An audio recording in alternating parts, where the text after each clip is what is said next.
Olá, meu nome é Lohana Moraes, sou enfermeira, trabalho tanto no núcleo de ensino quanto na viatura de esporte avançado. E hoje eu vou estar falando para vocês um pouquinho de avaliação primária no trauma. Então, os objetivos da aula: explanar a importância da avaliação no contexto do manejo de paciente vítima de trauma, explicar como realizar a avaliação primária rápida e sistematizada, reconhecer alterações que comprometem a sobrevida de paciente traumatizado, e identificar as intervenções prioritárias na assistência do paciente traumatizado. Então, aqui eu trago para vocês que é extremamente importante a nossa epidemiologia de trauma. É a primeira causa de morte no mundo entre as pessoas na faixa etária de 15 a 29 anos. No Brasil, são registrados mais de 1 milhão de acidentes, matando cerca de 40 mil pessoas e deixando mais de 370 mil feridos graves. Geralmente, esses pacientes vítimas de gráfico quase sempre a usa, tá? A gente está presente. Então, é extremamente importante saber o manejo principal aí, né? Para tirar desses pacientes graves. Aqui eu trago para vocês os tipos de traumas que atendemos. Então, vai desde o homem agredido, esfaqueado e morre após pedir socorro em bar no DF. Menina de 5 anos morre afogada em Lagoa do Distrito Federal. Então, sempre que a gente pensa em afogamento, pensar em TCE, em TRM, né, junto com afogamento aí. Motociclista morre após acidente com caminhão na Épia. E a colisão entre dois carros deixa 3 feridos em Vicente Pires. Então, sempre que a gente pensa, né, em trauma, podemos pensar em várias naturezas, desde o PAF, perfuração de arma de fogo, PAV, perfuração por arma branca, afogamento, colisão de moto, bicicleta, carro. Então, sempre pensar que a gente pode ser acionado para qualquer um desses. Mas, apesar de ser naturezas né, cinemáticas diferentes aí, nós temos o mesmo objetivo, tá, nesses pacientes vítimas de trauma. Primeiro, que é obter o acesso ao paciente. Então, segundo, eu vou identificar e tratar as lesões potencialmente fatais, e preparar e transportar esse paciente para um local adequado que tenha condições de atender esse paciente vítima de trauma. Aqui eu trago para vocês as fases da morte, né? Antes a gente tinha a hora de ouro, e as pessoas levavam exatamente esses 60 minutos ao pé da letra, tá? Quando a gente fala hora de ouro, pensar que a abordagem nesse primeiro momento do paciente vai fazer toda a diferença no prognóstico dele. Pode ser que, né, se essa abordagem não for correta, pode ser que esse paciente tenha o primeiro pico de morte aí com a primeira hora, né? O segundo pico desse paciente vai ser com 3 horas, o segundo maior pico de morte, e o terceiro pico de morte lá com 3 semanas. Então, pode ser que esse paciente não morra na primeira hora, mas ele vai, se eu não tiver uma abordagem correta, ele vai morrer daqui 3 semanas. Óbvio, né? O paciente muito grave não vai depender só do atendimento do paciente, da equipe, né? Da qualidade desse atendimento. Mas é primordial a equipe saber atender esse paciente aí, no que a gente fala de primeira hora de trauma. E o que a gente sempre traz que chama a atenção no trauma é que, assim, diferente do AVC, que nós temos uma janela de 4 horas e meia para estar dentro do hospital, que tenha o tratamento adequado para aquele AVC, o trauma nós temos 60 minutos, pensando que 60 minutos do acidente. Então, vamos lá. Vamos supor que eu estou na minha base de Taguatinga e eu tive um acidente lá no centro de Taguatinga. Então, vamos pôr aí com trânsito 15 minutos para eu chegar. Então, 15 minutos para chegar. 10 minutos para atender. Então, 25 minutos. Se eu vou lá para a HRT, mais uns 10 para chegar, dependendo do trânsito. Né? Então, 35 minutos para a equipe, esse paciente ser abordado, né, pela equipe e ser levado para o centro cirúrgico ainda. Então, isso tudo que eu tenho que pensar, são 60 minutos completos, né, que eu tenho que priorizar esse paciente aí para ser atendido pelo centro adequado, tá? Então, a gente sabe também que o choque, né, hemorrágico, ele pode ser irreversível, né, então tem coisas que realmente vai fugir da competência da equipe. A gente faz, por mais que a gente faça um atendimento correto, realmente quando a gente chega não tem muito o que fazer. Mas isso não cabe a nós, né? Falar, isso aqui não vou investir, a gente investe e transporta para o local correto, tá? E aí o que nós temos que pensar em questão desse transporte? Eu tenho que sempre pensar em transportar esse paciente para um local que tenha condições de atender ele da melhor forma possível. Por exemplo, peguei um paciente vítima de trauma, adianta eu transportar ele para a UPA? Um TCE, né? Tá com trauma do abdominal, adianta eu perder tempo transportando esse paciente para a UPA? A UPA vai resolver o problema desse paciente? Então, levar ele para de fato onde eu tenha condições de atender. Vou dar um exemplo para vocês. Eu atendi um paciente na estrutural e ele estava mais ou menos ali na altura de Vicente Pires. Se eu levasse ele para Taguatinga, para o HRT, esse paciente nós demoraríamos 10 minutos. Se eu levasse ele para o base, eu demoraria 15 minutos. Então, foi um carro que colidiu com uma moto que colidiu com um caminhão. Nós colocamos 3 torniquetes em cena nesse paciente. Então, né, rebaixamento de inconsciência, Glasgow 4. Então, para onde vai ser melhor eu transportar esse paciente? Então, qual foi a nossa decisão? Transportar esse paciente para o hospital de base. Por quê? O paciente com, né, provavelmente TCE, uma lesão vascular importante. Então, ali no base, eu tenho uma equipe de trauma especializada e ali eu já, se tivesse alguma outra abordagem, né, de neurocirurgia, vascular, ele já estava lá dentro do local para fazer essa abordagem. Eu iria evitar que esse paciente passasse por um outro momento de transporte depois para que poderia piorar o caso dele, né? Porque a gente sabe que um transporte de paciente crítico não é tão simples. Então, a decisão da equipe foi transportar para um lugar mais próximo ou perder 5 minutos a mais e transportar para um lugar que ele teria as melhores condições de ser abordado. Tá? Então, isso tudo, nós, equipe da rua, temos que pensar, porque às vezes o médico regulador, ele não tem o conhecimento da malha viária, de como está o trânsito naquele local. Então, isso aí, tudo a equipe conversa junto com o médico regulador para a gente optar e transportar esse paciente para o melhor lugar, tá? Aqui eu trago para vocês o que a gente chama de chá da morte. O que é o chá da morte? A tríade letal no trauma. Né? O paciente que faz um choque hipovolêmico, ele desenvolve esses 3 pontos: coagulopatia, hipotermia e acidose metabólica. Então, por conta da coagulopatia, o paciente muitas vezes chega já com uma queda na fibrinólise, né? Então, a gente pensa em fazer para esse paciente já o ácido tranexâmico, que nós fazemos 4 ampolas em 100 ml para correr até 30 minutos já. A gente tem esse ácido hoje essa medicação somente na suporte avançado, tá? A hipotermia, né, devido ao quadro de hipoperfusão tecidual, esse paciente faz uma hipotermia, então a gente tem que pensar imediatamente em aquecer esse paciente vítima de trauma, e aí a gente sempre, quando fala em aquecer esse paciente, a gente sempre pensa, se você tá lá na sua viatura, você tá confortável, né, depois de atender um paciente de toda essa movimentação, e você tá confortável, você não tá suando lá atrás, alguma coisa tá errada, né, porque se você não tá com calor, imagina o paciente que tá exposto e já tende a estar uma hipotermia e com o ar-condicionado ligado. Então, quem tem que estar confortável pro paciente. Então, a gente vai, além de passar uma manta térmica nesse paciente, né, desligar o ar-condicionado mesmo e todo mundo passando calor.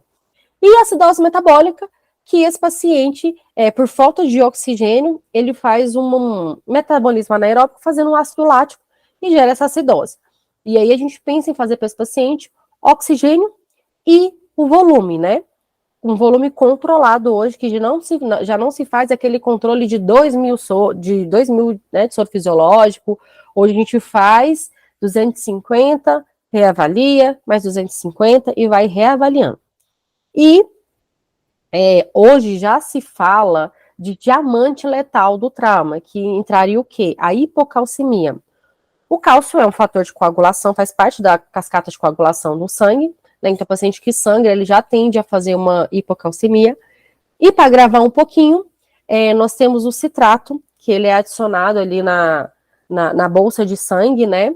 Que quando vai fazer essa transfusão de sangue no paciente, Como esse paciente está em hipotermia, né, em um quadro de hipoperfusão, esse citrato ele seria catabolizado lá no fígado. E como eu tenho uma hipoperfusão, ele não vai ser metabolizado lá, então ele vai ficar mais citrato no sangue e ele tende a se ligar com esse cálcio solto. Então, em vez desse cálcio fazer parte da cascata de coagulação, ele vai estar ligado a esse citrato. Então, tende a agravar mais ainda o paciente, tá? Então, eles já se falam nesse diamante letal aí do trauma. Então, a impressão geral. Então, quando eu chego na cena, o que eu tenho que pensar? Procurar por hemorragia compreensível grave, né? Então, eu cheguei ali, já olhei, tem muito sangue no chão, né? De onde está vindo esse sangue? Então, é a nossa prioridade. Se o paciente parece estar movendo o ar de forma efetiva, está acordado ou não responsivo, movimentando espontaneamente, o que aconteceu, né? E o que a gente pensa? Eu sempre falo isso. Tô ali, queda de moto. Aciona pra gente, queda de moto na IPTG. O que você já pensa? Poxa, IPTG, 60 km por hora se for na marginal, 80 km por hora se for a via principal. Uma queda de moto na IPTG já me sugere uma cinemática grave. É diferente de uma queda de moto dentro de Águas Claras. Né? Não que pode ser que venha grave, mas é que a gente já vai pensando nessa cinemática. Né? Se eu cheguei na cena, esse paciente está deitado em decúbito ventral, com o capacete, o paciente não retirou esse capacete ainda, de duas uma, ou é um paciente extremamente consciente, que ele não pode se mexer, né, ele não está preocupado com os danos materiais, porque a maioria tira e já vai olhar, né, o estrago da moto, ou é um paciente extremamente grave, que ele não tenha nível de consciência nem para retirar o capacete, nem para se mexer, né? Então a gente já vai pensando nessas hipóteses. Então eu cheguei na cena, eu já consigo fazer um panorama ali. Então eu cheguei, já penso na minha segurança da cena, no fluxo que eu estou tendo de carro, se tem algum material explosivo ali que pode colocar em risco a minha equipe, né, e o paciente. Se for por exemplo, uma perfuração de arma branca, né, uma facada, eu olho, a minha cena está segura para eu descer, tem agressor no local, a gente já pergunta, quem que foi? Cadê o cara que fez isso? Né? Já pede um policiamento, já pede apoio, se for, né, um acidente, a gente for primeiro chegar, você já pede apoio do bombeiro para fazer a segurança ali do local, da PM, então a gente sempre vai pensar nisso aqui, nessa primeira impressão. E como tratar o paciente de trauma? O paciente crítico, ele não deve permanecer na cena para cuidados que não sejam de ameaças imediatas à vida, tá? Todos os pacientes, incluindo idosos, pediátricos ou gestantes, são avaliados de maneira semelhante para garantir que todos os componentes da avaliação. Tá? Então, nós vamos fazer o que a gente chama de sequência da avaliação primária, o XABCD. O porquê que a gente traz essa sequência? É muito comum nós chegarmos na cena e, por exemplo, o paciente está com uma fratura exposta, né? Está com a perna lá, com a fratura exposta. Quando a gente chega, é a primeira coisa que chama atenção, né? Aquele osso para fora é feio de se ver, mas o que eu tenho que pensar? Aquela fratura tá sangrando suficiente para colocar esse paciente em risco, para fazer um choque hipovolêmico? Não, então eu tenho que pensar, né, nas outras sequências dessa avaliação aí. É muito comum, já vi várias vezes a gente chegar, o pessoal está tão preocupado em imobilizar a fratura e esquece de avaliar se o paciente está respirando. Né? E muitas vezes o paciente estava nem com oxigênio ali. Ele está com a fratura exposta, o pessoal, 10 pessoas imobilizando o membro dele e o pessoal esqueceu de colocar oxigênio. O que vai matar esse paciente, caso essa fratura não esteja, né, sangrando o suficiente ali? É uma ventilação inadequada ou é a perna dele? Então, por isso a gente traz essa sequência de avaliação, independente se é idoso, gestante, criança, são as prioridades nesse atendimento, tá? Então, o X, que seria uma hemorragia sanguinante, que nós vamos falar logo em diante, o que seria isso. A manutenção da via aérea com restrição do movimento da coluna cervical, né, quais os dispositivos que eu posso estar utilizando para fazer essa manutenção dessa via aérea, manter essa via aérea pérvia. B, a ventilação. Não só avaliar se esse paciente está ventilando, mas se ele está ventilando de uma forma adequada, tá? Avaliar a responsabilidade torácica, né? Eu vou falar ali um pouquinho mais detalhado para vocês o que seria essa ventilação. O C, a circulação, ver as hemorragias internas, como que está o pulso desse paciente, né, a qualidade desse pulso radial, a coloração. D, o déficit neurológico, né, a gente aqui no trauma aplica a escala de Coma de Glasgow. E o E, exposição e controle de temperatura. Então, para começar a nossa avaliação de sequência da avaliação primária, nós vamos falar do X, que é hemorragia exsanguinante. O que é hemorragia exsanguinante? Cheguei na cena, vi uma grande quantidade de sangue ali, né? Ou então uma ferida que tem um potencial grande de sangramento, o que eu já tenho que pensar em fazer ali? Uma contenção de hemorragia. Então, nós temos tanto o sangramento, né, exsanguinante arterial, quanto venoso. Só que o que nós precisamos pensar? Obviamente, o calibre dessa veia, desse local de sangrando. É venoso ou arterial? Arterial tem mais pressão, dependendo da artéria, né? Por exemplo, uma artéria radial é diferente da femoral, né? Pela pressão do sangue, pela grandiosidade do vaso ali. Então, eu tenho que pensar, né, nesse vaso comprometido. E o local vai dizer muito a nossa abordagem, né? Se é extremidade, se é tronco, se é abdômen, se é virilha, pescoço, né? Região aqui da clavícula, cada uma a gente vai ter uma abordagem diferente. E pensar que lesões e couro cabeludo, ela pode ser exsanguinante, também tem que ser abordada, tá? Fazer a contenção aí. Aqui eu vou trazer um vídeo para vocês.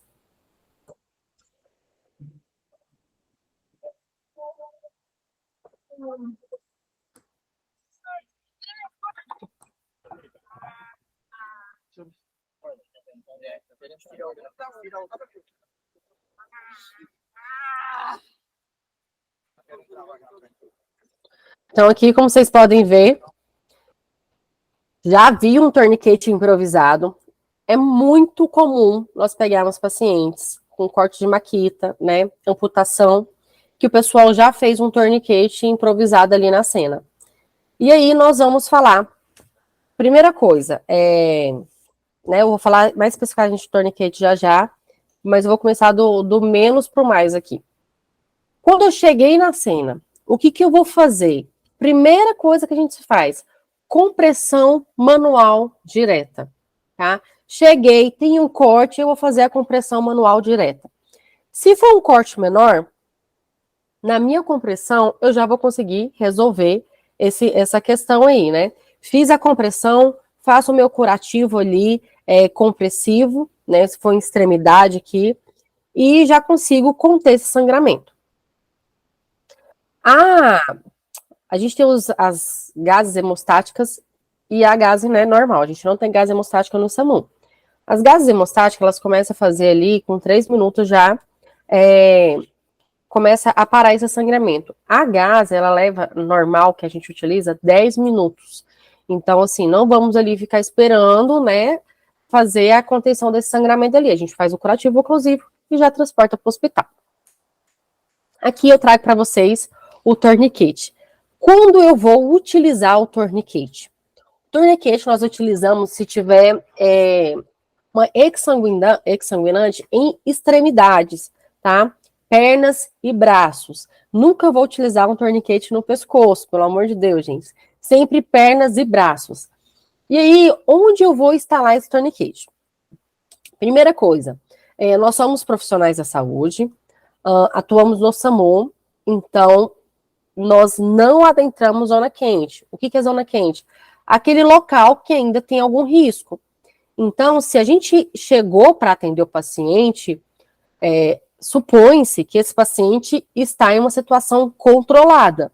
Então, nós temos tempo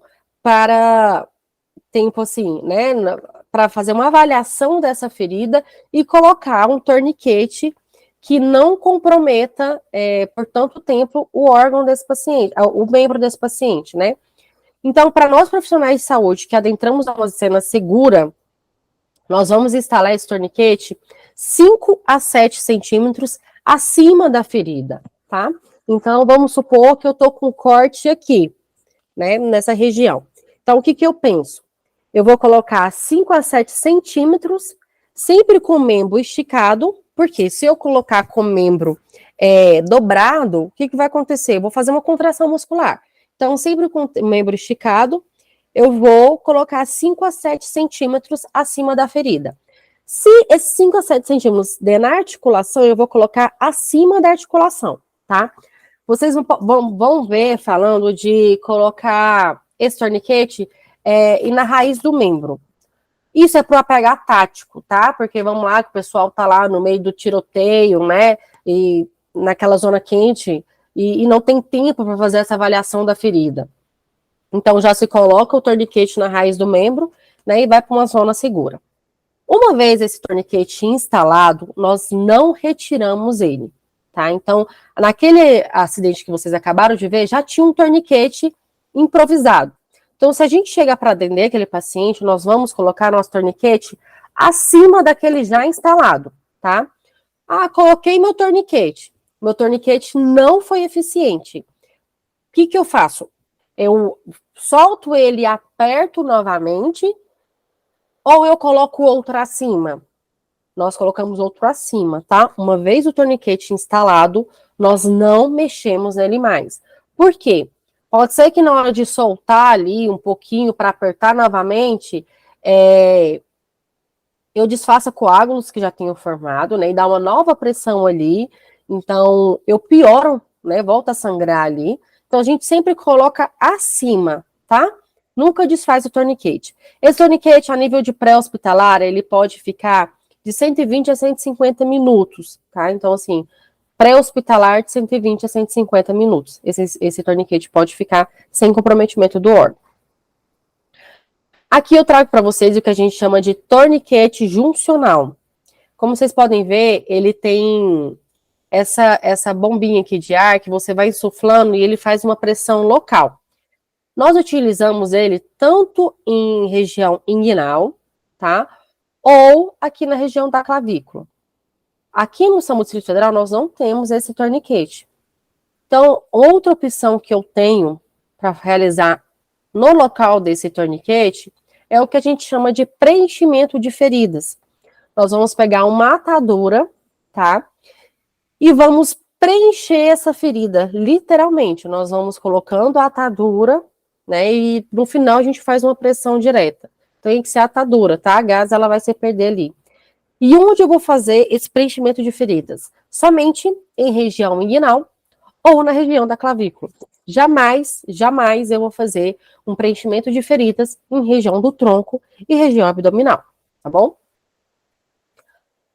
Aqui eu trago para vocês um fluxograma, né, de hemorragia sanguinante.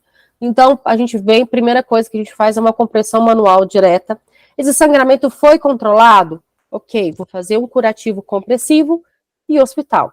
Não, esse sangramento não foi controlado. O que eu já penso? Em qual local que é esse sangramento? É em extremidade? Extremidade, opa, eu ponho torniquete. 5 a 7 centímetros acima da ferida, torniquete instalado, hospital. Vou conseguir resolver a questão desse paciente na rua? Não vou, não tenho material para isso. Hospital. Opa, esse sangramento é no tronco, né? Em que local do tronco? Abdominal, né? Ou na região da clavícula. Então, região da clavícula e região inguinal, posso fazer um preenchimento de ferida, compressão e hospital. Se for região abdominal e tronco, o que eu vou pensar? Em fazer um curativo compressivo somente, tá? E remover. Não vou colocar nada ali naquele local. Se eu tiver com o objeto empalado, ou seja, se o paciente levou uma facada ali na região abdominal e a minha faca ainda está lá, eu não retiro esse objeto, eu faço apenas estabilização dele para que no transporte ele não se movimente piore essa ferida, faço a estabilização dele, a compressão e hospital, tá bom? Aqui eu trago para vocês abordagem na letra A. Então, o X foi sanguinante, e agora a letra A, que seria o manejo da via aérea com restrição do movimento de coluna. E nós temos duas manobras para abertura dessa via aérea, que é a de jaw thrust e chin lift. Chin lift nós não utilizamos no trauma. Por quê? Quando a gente faz o chin lift, é necessário fazer o quê? Uma hiperextensão do pescoço e uma elevação desse mento. Ou seja, eu vou movimentar essa cervical. Então, eu não posso fazer isso no paciente vítima de trauma. Então, jaw thrust, que é a tração da mandíbula, a gente vai posicionar aqui, como o rapaz está fazendo aqui, ó, o polegar no mento aqui do paciente, no mento não, tá? Aqui na face do paciente, e com os três dedos eu vou elevar a mandíbula desse paciente. Não é uma manobra fácil, é extremamente difícil, vai ficar um socorrista só para isso, então nós temos que pensar em otimizar o nosso serviço. E para isso, nós temos alguns dispositivos, né, tanto de suporte intermediário, avançado e básico. Então, vou começar aqui com o suporte básico, depois eu volto ao intermediário para vocês. Eu tenho que ir tanto na suporte básico, quanto na viatura de suporte avançado, a cânula orofaríngea, que nós temos que pensar no tamanho correto para esse paciente. Por quê? Qual que é a função da cânula orofaríngea? Segurar a base da língua, né? Porque o paciente com a via aérea que não está pérvia ali, a base da língua tende a relaxar e eu vou fazer obstrução dessa via aérea. Então, eu tenho que fazer a medição correta. Por quê? Se eu coloco um dispositivo menor do que o tamanho do paciente, em vez de fazer o apoio da base da língua, eu vou fazer o quê? Eu vou empurrar essa língua. E se eu colocar um dispositivo maior, eu vou fazer uma obstrução mesmo, né, no meu canal ali na orofaringe. Então, eu vou medir do ângulo da mandíbula a comissura labial, tá? E vou inserir no adulto, a gente insere com a virada para cima e faz o giro, na criança já no formato, né, na posição que ela vai ficar. E quando eu vou utilizar a cânula orofaríngea em paciente inconsciente, por quê? A gente precisa lembrar que esse paciente pode ter reflexo de vômito. Então, já não basta o paciente estar ali com a via aérea que não pérvia, né? Ainda vou fazer uma broncoaspiração nesse paciente se ele tiver um reflexo de vômito. Então, pacientes inconscientes, eu utilizo a cânula orofaríngea. E temos a cânula nasofaríngea, né? Que ela é inserida pela narina do paciente. Ela é medida da mesma forma, do ângulo da mandíbula, a ponta do nariz. Eu vou inserir essa cânula e ela é indicada para pacientes que tenham um nível de consciência, porque ela não vai fazer esse reflexo de tosse no paciente, tá? E aí, de suporte intermediário e avançado, nós temos a máscara laríngea, o tubo laríngeo e a crico por punção, tá? Nós temos essas três opções no suporte intermediário e avançado. Aqui eu trago para vocês, aliado, né, a essa parte de manter as vias aéreas pérvias, eu tenho a questão de restrição do movimento de coluna. Uma coisa não anula a outra, tá? Se eu tiver que entubar esse paciente, se eu tiver que fazer uma abordagem avançada com esse paciente, eu entubo de colar cervical. Mas o colar está atrapalhando? Beleza. Alguém vai lá, estabiliza essa cervical, né? Enquanto faz essa intubação. Mas garantir uma via aérea do paciente não anula a questão de restringir o movimento de coluna ali da cervical do paciente, tá bom?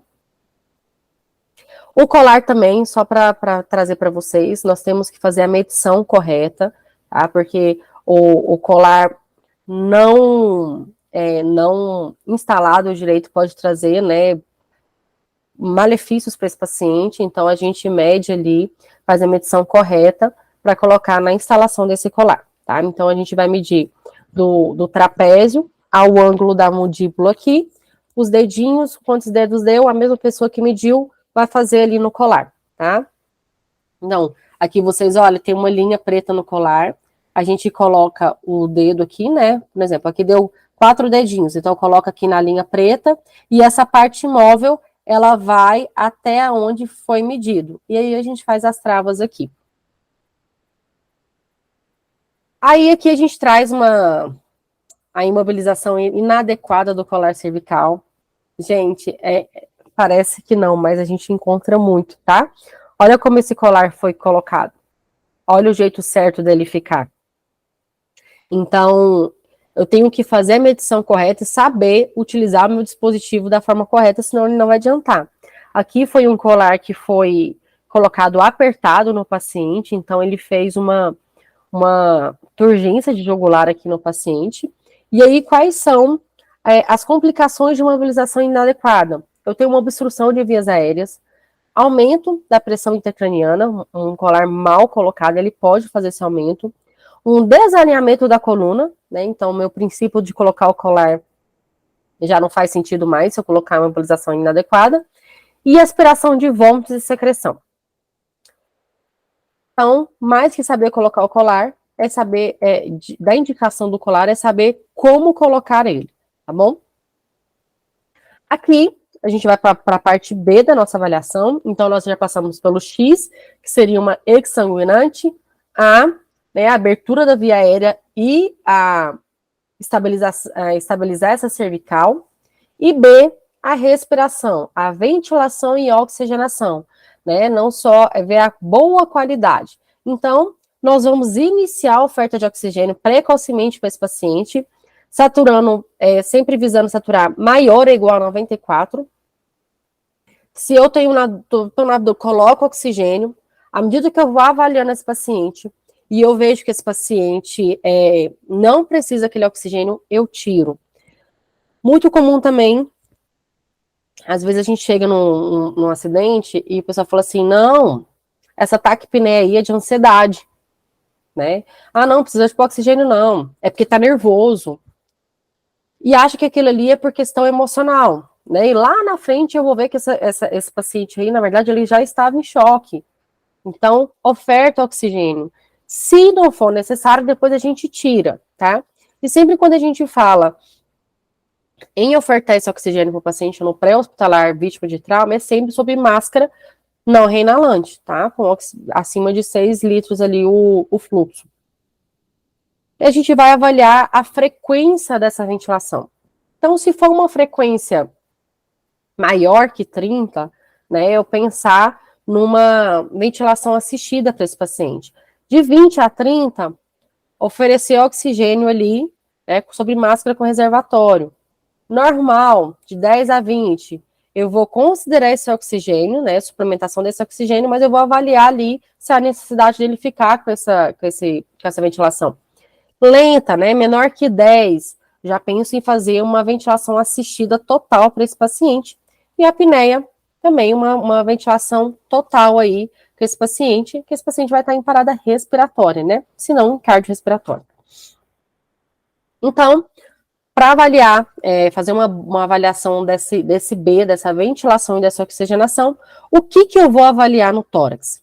A qualidade dessa ventilação, a simetria do tórax, se é uma expansão simétrica ou assimétrica, se tem estigmas de trauma ali, se eu tenho entrada, por exemplo, arma de fogo, arma branca, eu tenho entrada, né, tenho saída, foi só uma perfuração, tem uma ferida com bordas aspirativas, presença de lesões perfurantes, né?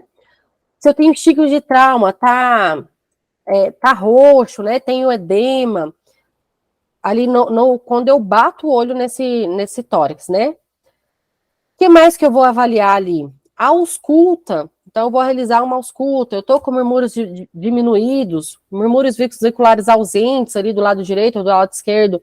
Não é fácil fazer essa ausculta na rua, tá? Mas é possível. Então, assim, temos que fazer essa ausculta aí.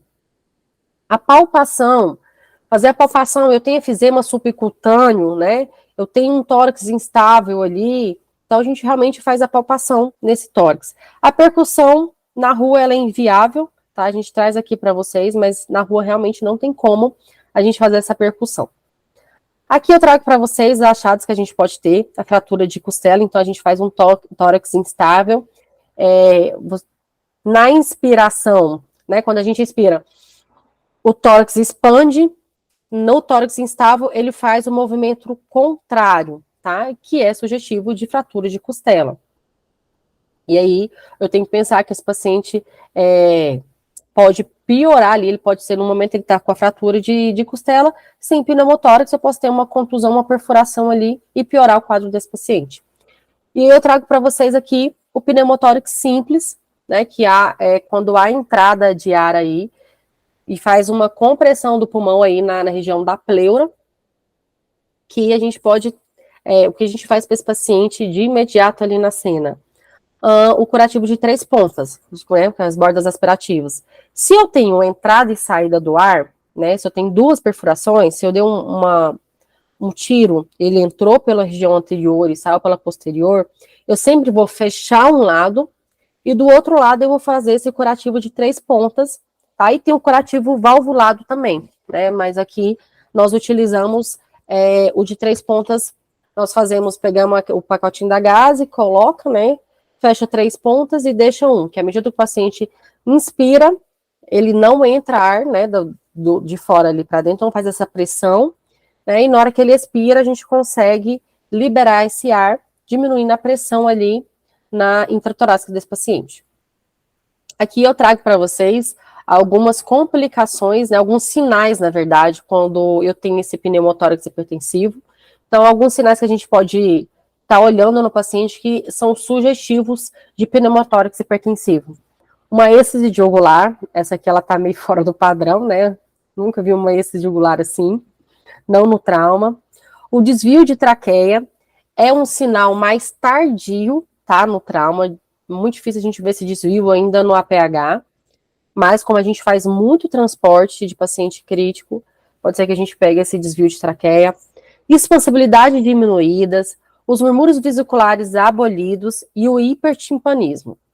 E no quadro clínico, que a gente vai ser possível de achado aí, né, sugestivo de pneumotórax hipertensivo, é uma dispneia importante, taquicardia, hipotensão e uma cianose tardia.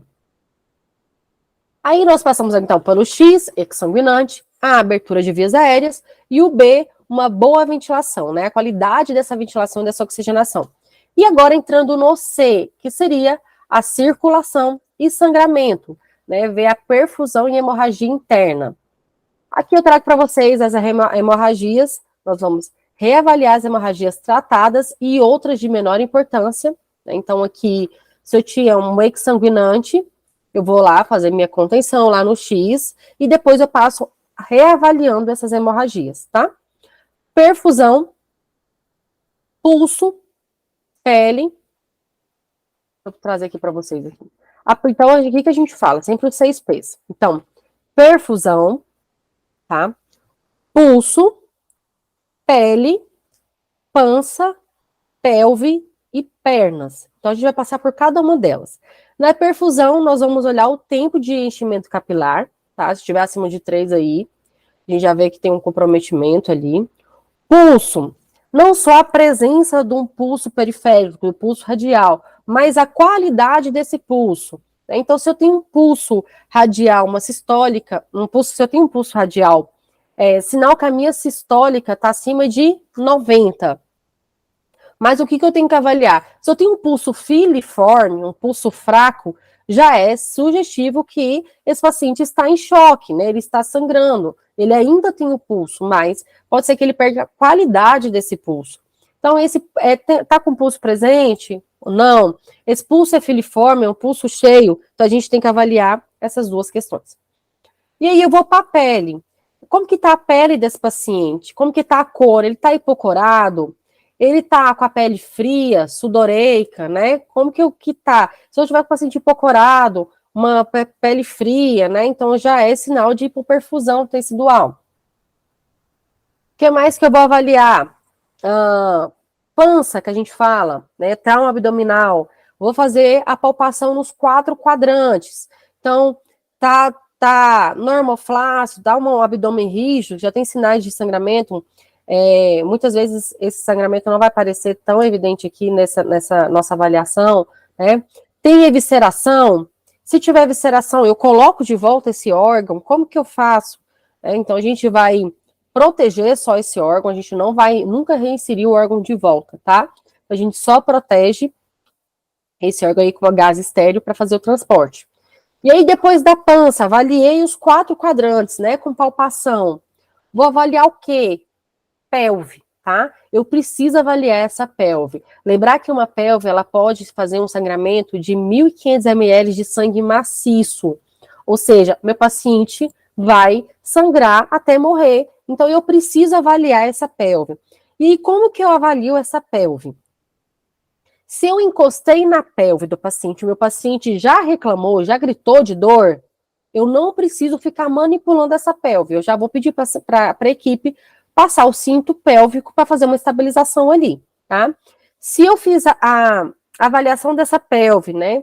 Que depois a gente, quando vocês forem tripular a viatura, vocês podem pedir que a gente ensina para vocês, que aqui na aula vai ser mais complicado. Então eu vou avaliar essa pelve. Eu senti crepitação, opa, eu já tenho uma suspeita de pelve ali, eu tenho que estabilizar essa pelve.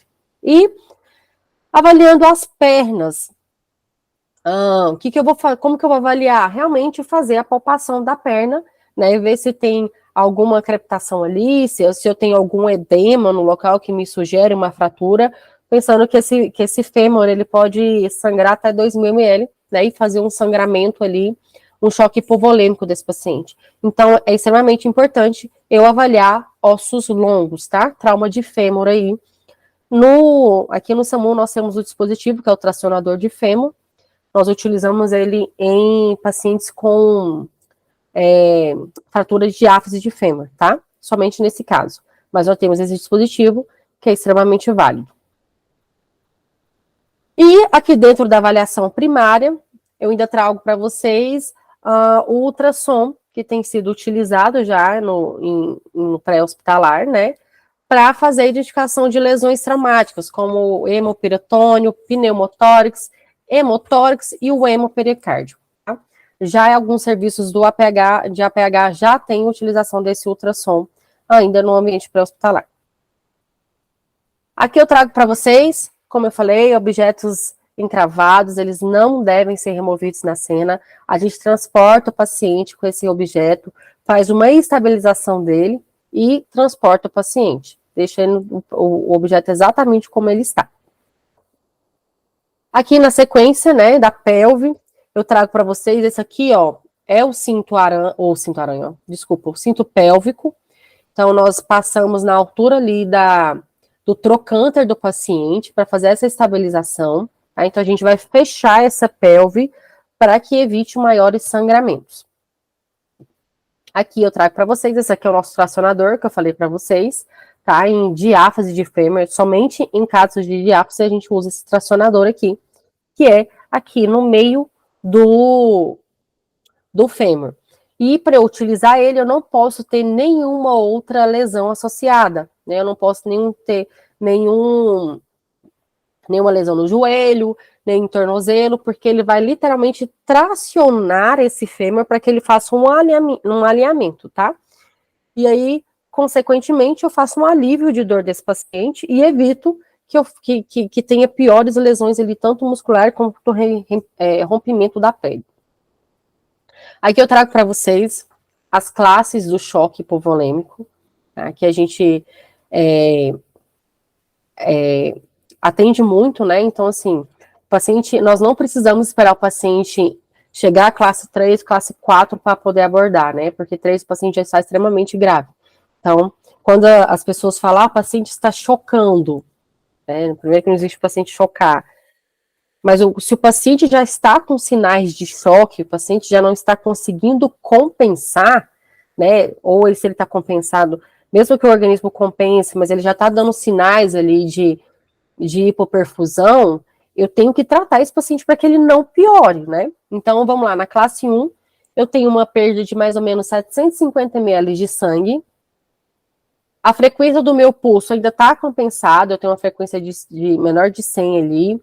A pressão de pulso, ela está normal. Uma frequência respiratória na normalidade ainda, de 14 a 20, o meu organismo está compensando. A diurese não vai ser possível a gente avaliar no APH, mas uma diurese de 30, maior que 30 ml hora. É um paciente levemente ansioso, tá? E se ele tiver, né, com a pressão sistólica acima ali de 90, não tem necessidade de a gente fazer uma reposição volêmica no APH, tá? E é aqui que eu trago para vocês a questão da gente não subestimar o paciente, né?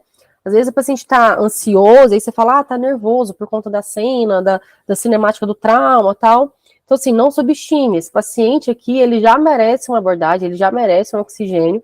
E se não for o caso, lá depois a gente tira, beleza? Então, paciente de classe 2, ele vai de uma perda sanguínea de 750 ml a 1.500 ml. É um paciente que ele já está taquicárdico, com frequência cardíaca de 100 a 120. A pressão arterial ainda está normal, né? A pressão de pulso começa a ficar diminuída, a ficar filiforme. Uma frequência respiratória de 20 a 30, ou seja, o meu paciente já está fazendo uma hiperventilação ali, uma dispneia ali, então está taquipneico. Diurese, 20 a 30 ml hora. É um paciente moderadamente ansioso. Então, se meu paciente tem um pulso radial ali, eu já começo a pensar se realmente precisa fazer uma reposição volêmica. Mas se eu já perdi uma qualidade de pulso, né? Se meu pulso está filiforme, eu preciso considerar, tá?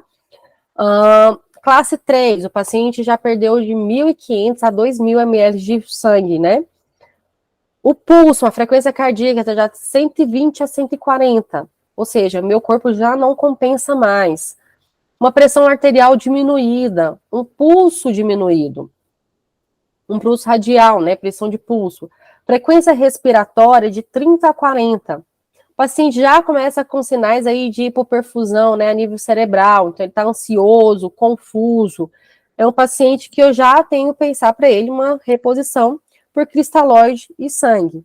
E o classe 4, que é o paciente mais grave, que já perdeu mais de 2.000 ml de sangue aí, mais de 40% de perda sanguínea, a pressão já está diminuída, a pressão arterial, né, a pressão de pulso já está diminuída, uma frequência respiratória acima de 35, diurese é um paciente que lá no intra, né, fazendo esse controle, vai ser desprezível, já está letárgico, extremamente confuso, e a gente considerar para esse paciente um paciente com reposição de cristalóide e sangue também.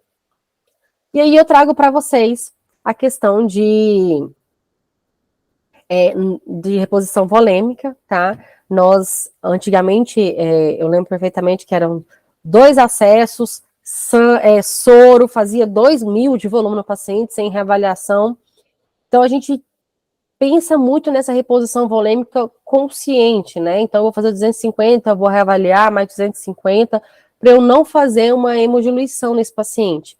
Então, a reposição volêmica, ela não envolve restaurar a pressão a valores normais, mas sim prover líquidos suficientes para garantir uma perfusão dos órgãos vitais. A instalação do acesso intravenoso no cenário não deve retardar o transporte. Ou seja, se eu não conseguir um acesso ali, né, ou se eu vejo que está difícil, é melhor que eu chegue no hospital mais rápido com esse paciente, e eu garanto um acesso para ele lá no intra-hospitalar, tá? Do que eu ficar tentando funcionar esse paciente na cena. Agora, se eu tô com mais de uma equipe, né? Tô com tempo para. Tempo não, né? Tô com equipe para isso, porque se eu tiver com 3, é muito difícil você fazer abordagem do paciente, preparar material de punção, funcionar esse paciente, né? Então, assim, se eu tô com equipe, enquanto um já vai preparando o material lá, preparando material de punção, e eu já consigo funcionar esse paciente ir, ótimo. Se não, eu não retardo o meu transporte para funcionar o paciente, tá? E aí nós temos na avançada e na intermediária, né? A intraóssea, que nós temos, no caso, essa pistolinha aqui, que é EasyO, que nós vamos fazer depois de 2 tentativas de punção.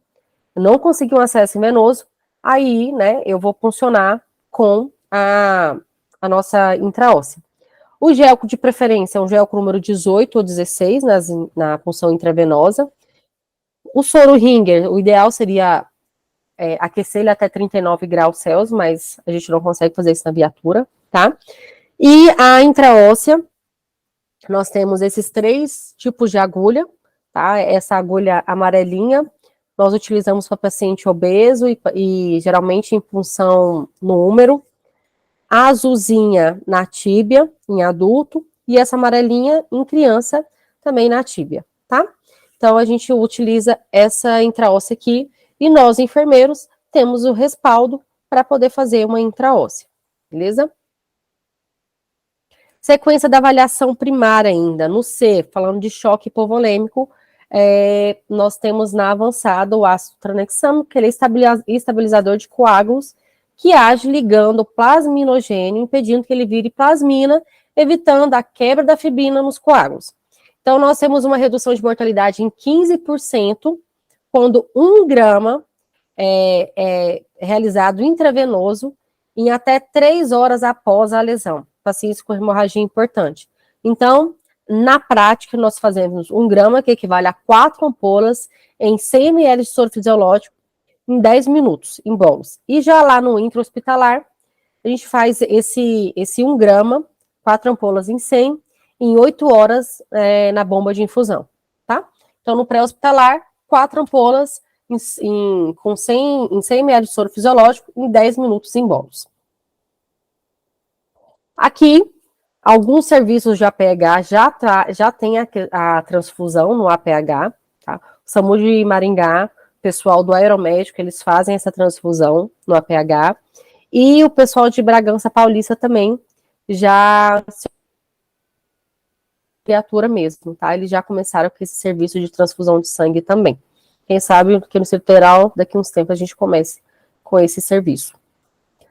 Aqui, a gente vai entrar no D, então lembrando que X foi exsanguinante, A, abertura de vias aéreas, B, ventilação e oxigenação, C, circulação e questões de hemorragia, né, o que envolve a hemorragia desse paciente.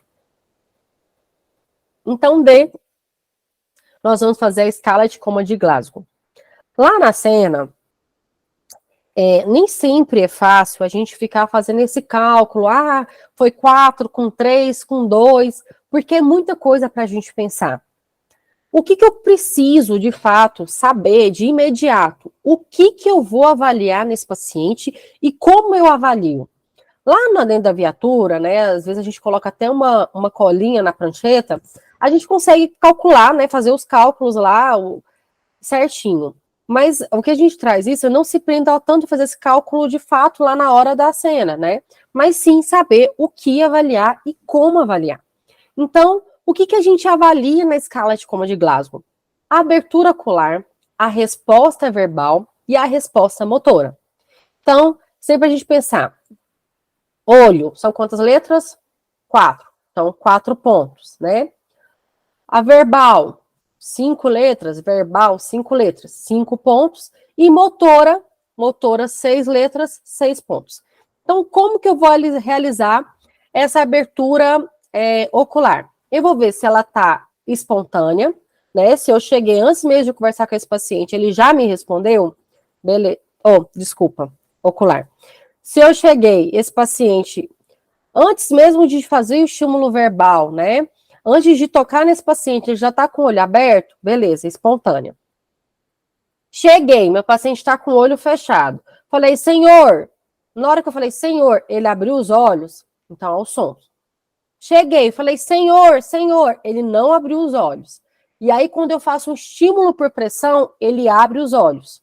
Então, a pressão. 2. E se eu cheguei, fiz o estímulo verbal, o paciente não respondeu.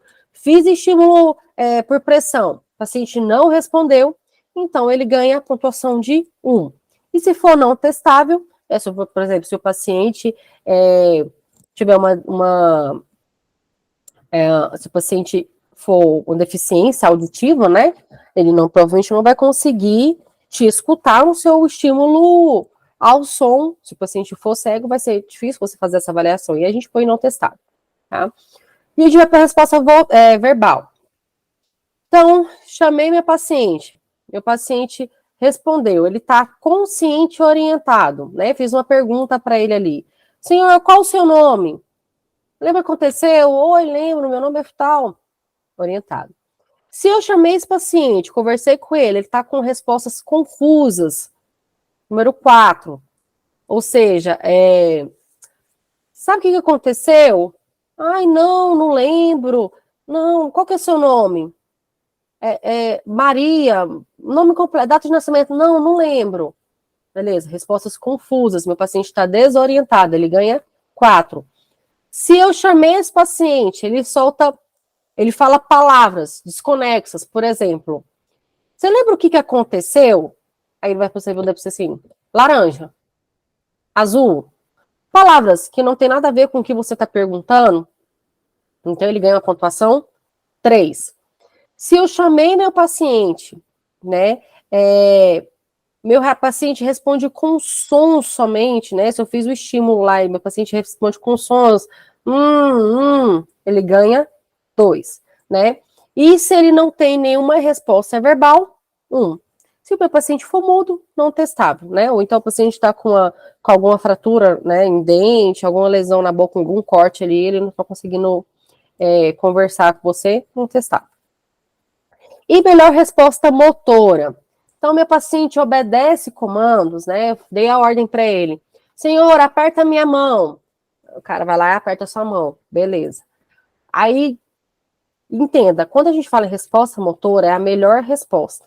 E aí, por exemplo, meu paciente já é tetraplégico, né? Você foi lá atender ele já é tetraplégico, ele caiu, enfim. Acontece, caiu da cama e tal. Enfim, alguém deixou ele cair. E aí você vai perguntar, você fala assim, senhor, aperta minha mão. Ele vai apertar? Não, ele não vai apertar. Mas se você falar para ele assim, se você estiver entendendo, pisca os olhos, ele pisca os olhos. Pisca 2 vezes, ele pisca 2 vezes. Então esse paciente, ele obedece comando, tá? Eu dou um comando que é possível ele obedecer. Meu paciente caiu, quebrou o braço direito, aí eu falo para ele, aperta minha mão com o seu braço direito, ele não aperta. Mas se eu pedir para ele apertar a mão com o braço esquerdo e ele apertar, ótimo, é a melhor resposta, ele ganha 6. Agora, chamei meu paciente não respondeu. Então, eu faço um estímulo por pressão, né? Meu paciente, ele fiz o estímulo aqui no trapézio. Ele localizou a dor e retirou o estímulo, 5. Se eu fiz esse estímulo por pressão, meu paciente, qual que é a flexão que a gente tende a fazer, né? Se eu tô apertando aqui, você tende o quê? Aí, retirar a dor. Só que meu paciente fez uma flexão, mas ele não conseguiu chegar ali no ponto de estímulo.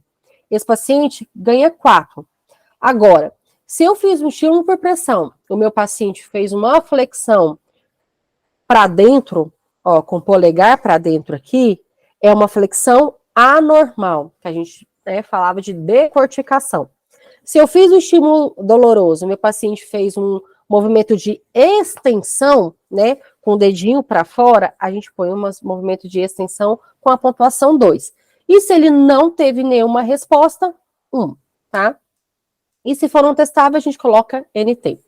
Então, aqui eu trago para vocês o Glasgow, de 13 a 15, é um TCE leve, eles consideram um TCE leve. O Glasgow, de 9 a 12, é um TCE moderado. E um Glasgow menor que 8 é um paciente com TCE grave, tá? E a gente já tem que pensar aí em manter uma via aérea pérfida para esse paciente, se necessário, entubar esse paciente.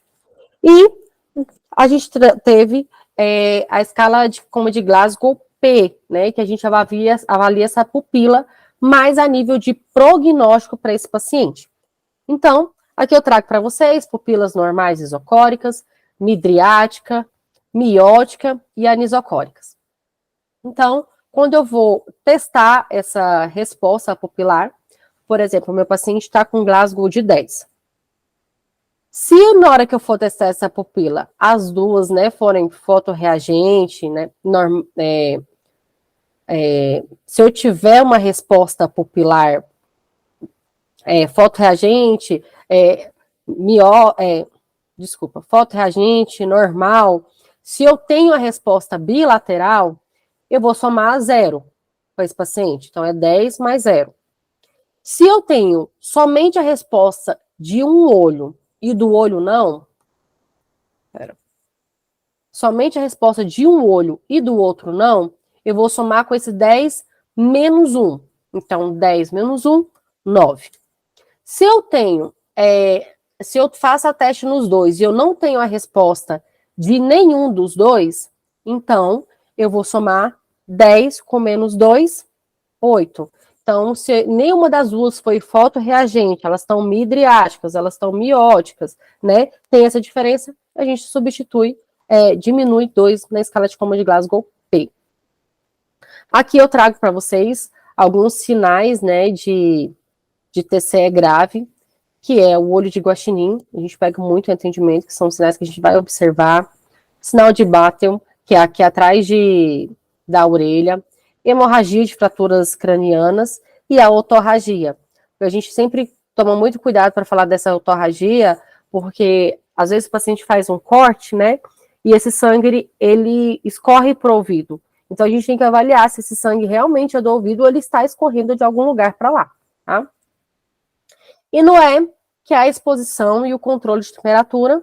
Então, a gente sempre vai pensar em fazer uma exposição cautelosa desse paciente, né? Mas tem que ser expulso para a gente olhar todos os achados, fazer todos os achados desse paciente, lógico, preservando ali, né, as intimidades dele. E lembrar sempre de aquecer esse paciente, porque lembrar que lá no chá da morte, lá na tríade letal, nós temos a hipotermia como um sintoma grave no trauma, né, no paciente trauma crítico, né, o trauma grave. Então, sempre pensar nessa exposição no controle de temperatura. E aí a gente aproveita para fazer o controle ventral, né, exposição ventral, quando a gente vai fazer o rolamento desse paciente. Fazendo um rolamento de 90 graus, a gente já consegue fazer essa avaliação dessa exposição ventral, da exposição ventral do paciente.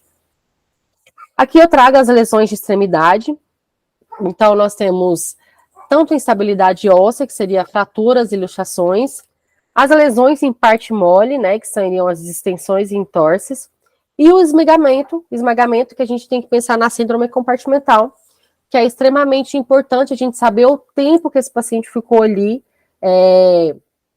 preso, né, por exemplo, se está preso em ferragem, o tempo que ele está ali com esmagamento, ou como se fosse o caso da máquina ali que eu pus para vocês, que ele ficou preso na máquina ali, quanto tempo demorou, né, para tirar ele da máquina, quanto tempo que demorou para chegar ali no hospital, no hospital, justamente por esse síndrome da compartimental e da questão desse paciente poder fazer uma insuficiência renal depois, né.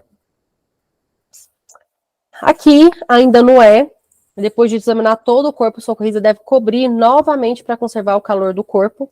E a gente sugere colocar uma manta térmica por baixo e uma por cima, visto que essa manta térmica nossa, ela não aquece o paciente, ela apenas evita que esse paciente perca calor para o meio, né? Então, é um paciente extremamente difícil de aquecer, e aí a gente tem esse problema da manta térmica não aquecer, ela só evita que perde calor para o meio. E aí, aqui para vocês observarem, que a manta térmica ela está por baixo do cinto, principalmente em pacientes que irão ser transportados pelo aeromédico, a gente tem que ter essa sensibilidade de lembrar, porque essa manta térmica pode voar, bater na hélice da aeronave e fazer um acidente, promover um acidente. Então, sempre prender essa cinta, essa manta térmica por baixo do cinto do paciente. Aqui, eu trago para vocês a sequência da avaliação secundária, né? Que é o SAMPLE. Eu vou ver, ouvir e sentir. Se uma lesão que ameaça a vida ou com potencial for descoberto durante a avaliação primária, a avaliação secundária não deve ser iniciada. Ou seja, eu só vou realizar essa avaliação secundária se meu paciente não tiver gravidade ali. Posso ir realizando essa avaliação secundária no decorrer ali do transporte. Lembrando que, às vezes, o paciente de vocês, né, fez a avaliação primária, deu todo o suporte, o quanto mais informações eu conseguir colher desse paciente ali, enquanto o paciente tem consciência, né, está consciente orientado, melhor para mim, porque pode ser que na hora que eu, durante esse transporte, ou na hora que eu chegar lá na unidade do hospital, né, hospitalar, esse paciente já não tenha consciência, né, então, quanto mais eu conseguir colher de informação ali nesse começo, melhor para a gente. Então, a gente tem que avaliar, então, S de sinais e sintomas, né, meu paciente, quais são os sinais e sintomas ali, qual que é a queixa desse paciente? Ah, se ele tem alergia a alguma medicação. Os medicamentos que esse paciente usa, né, o que ele tem ali junto com o passado médico, o que ele tem de problemas de saúde ali, se fez alguma cirurgia importante. L, os líquidos e qual foi a última refeição desse paciente. que é extremamente importante, né? O paciente vai ter que operar aí. E os eventos envolvidos. Se foi uma queimadura, por exemplo, queimadura com quê, né? Foi uma queimadura química, uma queimadura térmica, toda a cinemática envolvida ali. E terminar de fazer as avaliações das regiões anatômicas, né? A avaliação cefalocaudal mesmo. Reavaliar esse paciente durante todo o transporte. Pode ser que agora o seu paciente esteja com a via aérea pérvia, mas daqui 5 minutos ele já não esteja com essa via aérea pérvia. Então a gente vai reavaliando esse paciente o tempo todo. Tá? A gente vai avaliar os sinais vitais, vai procurar as lesões desse paciente e o histórico, né, o sample aí com o paciente, se possível, e colher o máximo de informação que a gente conseguir enquanto esse paciente tem consciência. E a gente aproveita para, nesse momento também do sample, já tentar desbloquear o celular e fazer o contato com algum familiar, que é muito comum, né, a gente não conseguir desbloquear esse celular e depois tem dificuldade, tem que chamar a polícia. Então o que for mais, o que a gente for mais pertinente ali, o quanto mais informação a gente conseguir desse paciente, melhor, tá? Então, o que eu trago para vocês, nosso tempo na cena, ele tem que ser de mais ou menos 10 minutos. E o que a gente vai estar fazendo nesses 10 minutos? Procurando lesões que ameaçam a vida, né? Realizando o XABCDE. Então, uma via aérea inadequada, ameaçada, eu vou procurar um comprometimento ventilatório, uma hemorragia externa ou suspeita de hemorragia interna, choque, mesmo que compensado, eu já vou pensar aí em tratar esse choque, anormalidade do estado mental, trauma penetrante na cabeça, pescoço ou dorso, eu vou perder tempo fazendo um protocolo de trauma completo, já vou transportar esse paciente, uma amputação completa ou parcial, né, eu vou colocar o toniquete, o que eu vou fazer ali de abordagem ali para conter essa hemorragia? No trauma, eu tenho que pensar ali, paciente DPO cístico, distúrbios hemorrágicos, né, mais de 55 anos, então fazer ou não um protocolo de trauma nesse paciente, é um paciente que precisa do protocolo, esse paciente vai se beneficiar fazendo um protocolo. Criança, se esse trauma foi uma criança, né, que a criança a gente sabe que vai fazer uma abertura de via aérea, a cabeça é maior, então a gente tem que posicionar ela de uma forma diferente, colocar um coxinho no corpo, a gravidez, sabemos que o abdômen gravídico faz uma compressão aí dessa aorta, né, então eu tenho que lateralizar essa paciente, mesmo em protocolo, eu lateralizo ela ali, colocando o coxinho ali embaixo ali para transportar a lateralizada.